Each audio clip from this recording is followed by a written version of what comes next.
country is waiting for. For example, that amendment, which I think late President Buhari refused to give assent to, which mandates INEC to use electronic electronic tools and to use technology in delivering the result, is still pending. But more importantly, why should the president, whoever is the president of the country, who is an interested party in the election, be the one to propose the head of INEC?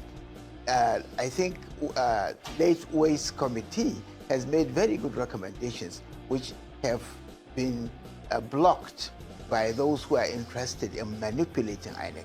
I think we have to rescue INEC by making sure that the head of INEC is not appointed by a sitting president who is going to be interested in election. So there are a number of things that needs to be done. I'm not sure there is sufficient time for us to raise that, but I think the key issues are two. One, that INEC's credibility is at stake, and two, we have got to insulate INEC from political interference. If that doesn't happen, then it is the democracy that is holding the country that's being actually run down. And when that happens, there are consequences. The second question, if I remember correctly, which you raised, is where do we go from here? I mean, considering what former President Jonathan said. And I think it ties down with the issue that I really think you should be raising, because the whole gathering in Accra is around the crisis of democracy, that democracy is not delivering the expectations of the people. And in Nigeria, if you take the statistics from 1999 to date, that's about 25 years. If you take the indices of development, whether you are taking the paternal and maternal mortality rates, or if you are taking the GDP, the growth in the economy, if you are taking all the indices of development that you take, you will see that from 1999 to date, we have been going down the drain. In fact, the GDP for this year is said to be much lower, actually about less than half of what it was in 1960. In other words, this country, under this democracy, is actually going down the drain. And it is time to really ask, of what use, of what benefit is democracy if it cannot really deliver? Is democracy made for the people or people for democracy? If democracy is supposed to serve society, then it has failed in Nigeria. And it is time to start thinking of how do we really bring about a system that can work for us. I watched the debate from beginning to the end, and I was saddened by the fact that the elite that gathered there could not think out of the a box of Western frame of thinking. In other words, they were all, and especially the guest speaker himself, he was going round and round while admitting the failure of democracy. He was still saying that we should stick to democracy. And that doesn't make sense. I mean, you have admitted that this system has failed to deliver. And you are saying that we should still hang on. Democracy has failed to deliver because criminals, right, hijack what should have been the people's democracy. I get to know that even though people usually refer to America as a democratic country, then what makes America democratic in that sense, and their own kind of democracy is a bit different from the rest of the world, is because what they have is not a democracy. They have constitutional republic. Do you understand what that means? Constitutional republic means now all of them, 50 states in America, came together, set the articles of their independence, the Article of the Union, been at the Article of Independence, something that everyone came with their own terms and conditions. All parties agreed, and they formed the United States of America. And that is why institutions are very powerful than individuals. So if you go to Africa, Nigeria, what you have is the diluted or a bit of a watered down kind of a fake democracy that is put together to make people believe that once they have an election, then they have this kind of like belief that they are participating in choosing their own representatives, an illusion of democracy, which in practice is completely unitary system that they are forcing on you. Democracy requires people talking. It requires people debating, right? Arguing, and then agreeing. That is why they say you can always disagree to agree. You don't have to be you don't have to disagree. You don't have to be. You don't have to disagree in order just to be disagreeable. Is that how they say it? Confusing. The point there is the fact that what they forced on you in Nigeria is not democracy. It is an invention that gave way for the criminal military guys and their civilian friends to agree, right, on a system that at least will shield the criminals who ruin the country during the military program, right? While the civilians will do theirs, but the military will protect them if they want to protect their loot. A kind of an unwritten agreement, all tucked into a fake constitution called 1999 Constitution. It is a military decree written by just 4 people. 4 people sat, drafted, right? And then passed it onto the democratic government. You get that now? So then back to these guys who are pretending to be worried because, the table has turned, right? Few years back, people like Bugaje, they were there to remind us when Bukwari was in power, right? To remind us why it wasn't ideal per se to demand for true federalism, because true federalism in the sense simply means that the poor husband and the rich wife would have to do their things separately and by an agreement that is not going to work for the North. Buhari destroyed Nigeria. And I promise you this, right? Half of those who are from northern part of Nigeria following Buhari would tear you down for that statement. Because to them, Tinubu has made Buhari almost like a saint. Yeah, like better version. So the point here is this. Nigeria, as you currently have it, as it is currently set up, right, is an illusion of some people somewhere. It is not of yours. So Tinubu hold all the powers right now. And somehow they remember that this is not going to end well.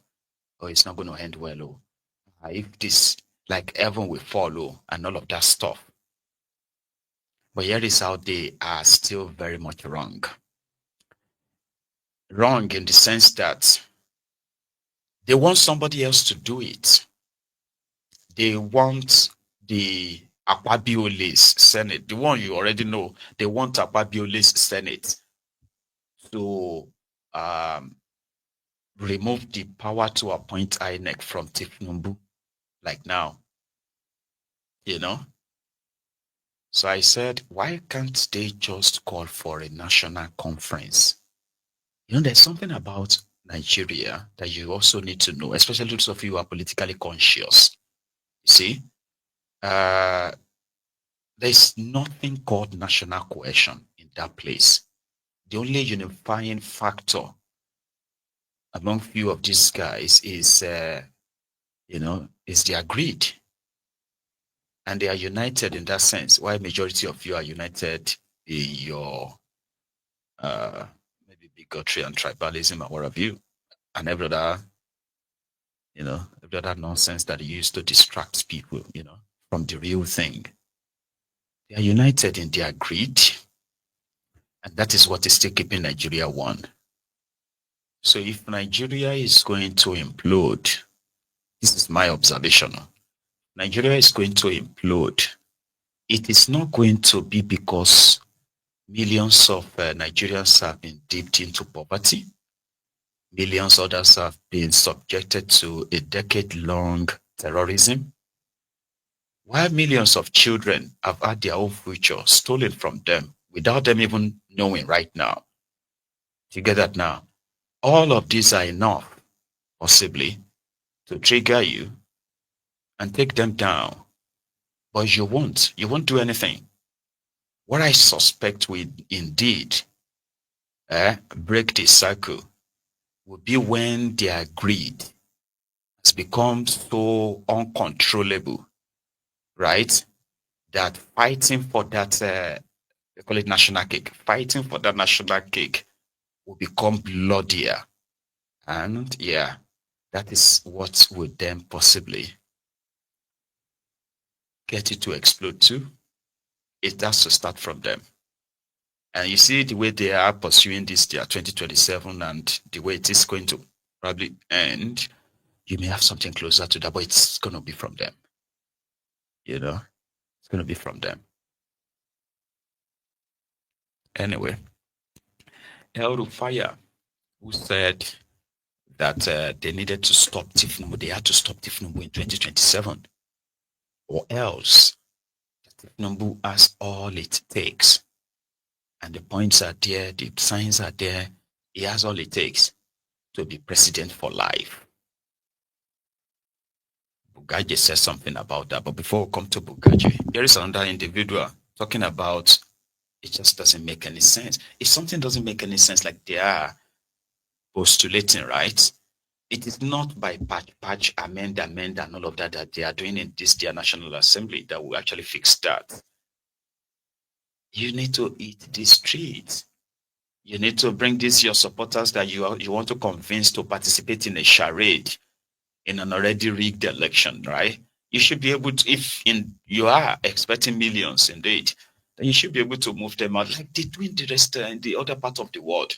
You move them to the National Assembly, make your demands known, and what is wrong with you having it right by saying no elections until so and so is done, and it must be done in a timely manner.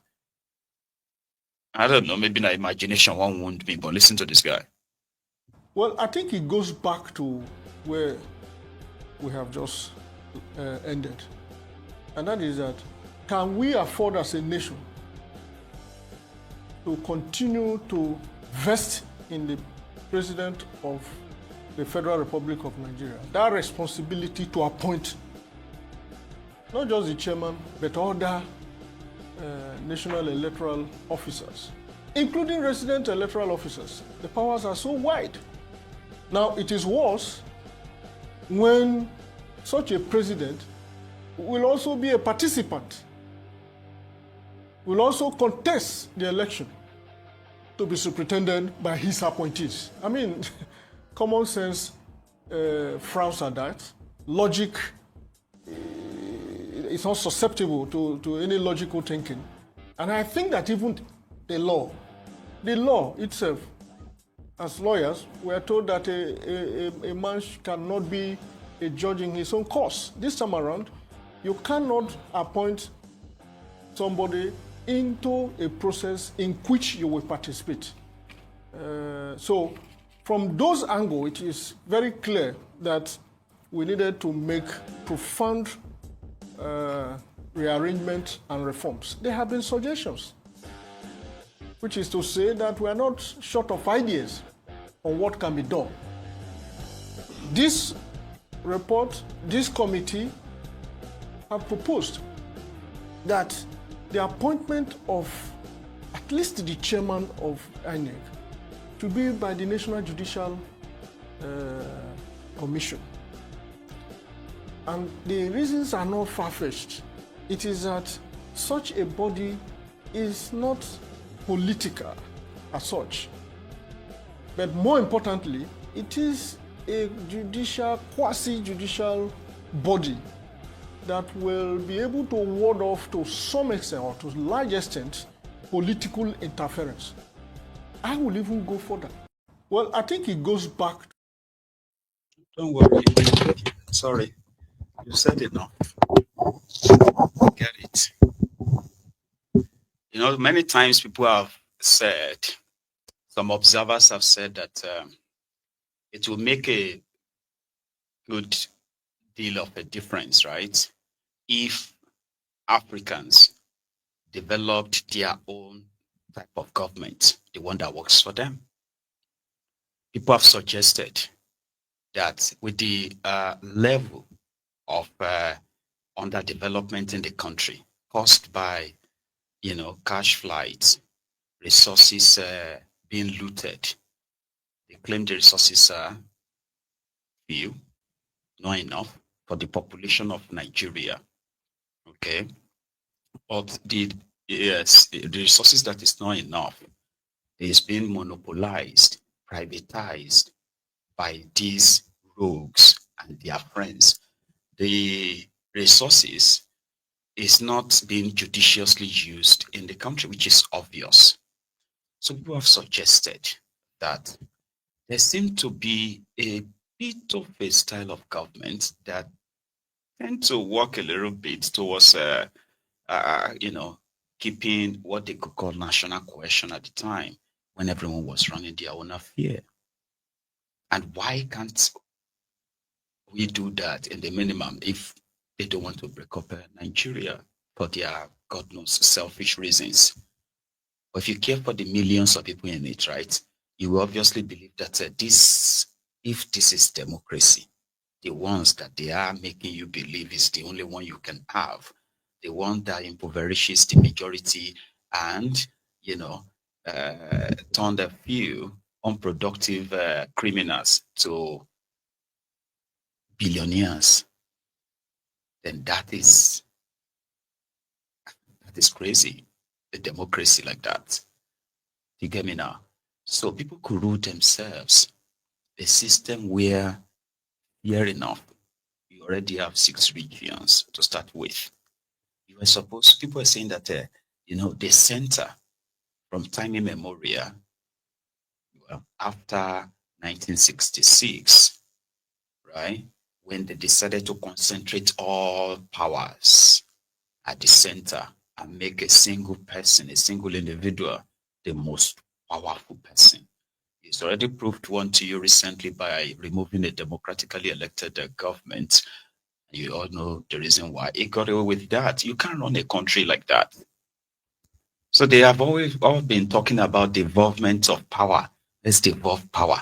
Let the regions have access to their resources and pay tax to the center. All those ideas. The reason why they never wanted that they don't even want to try it anymore, right? Is because it is easier this way to share the supposed people's resources among themselves, enrich themselves, cover it up, and enjoy their loot after. If Nigeria should break into this kind of path, first thing first, you won't have 36 state governors. You hardly have probably maybe 6. And if you like, you can call them governor, you can call them regional administrators, you can give them any title that makes it pretty much like less flamboyant than what you have right now. So do you know how much you're going to save from that? And yeah, let everybody get creative with the resources in their own different regions. These are ideas that can help cut down the size of government, make government job make politics unattractive in that sense. where people think they could go and make money. And if anybody becomes a rogue, or any group of people becomes a rogue in your region, you can vote them out. They don't have the national Abuja military and INEC. No, you're going to conduct your election in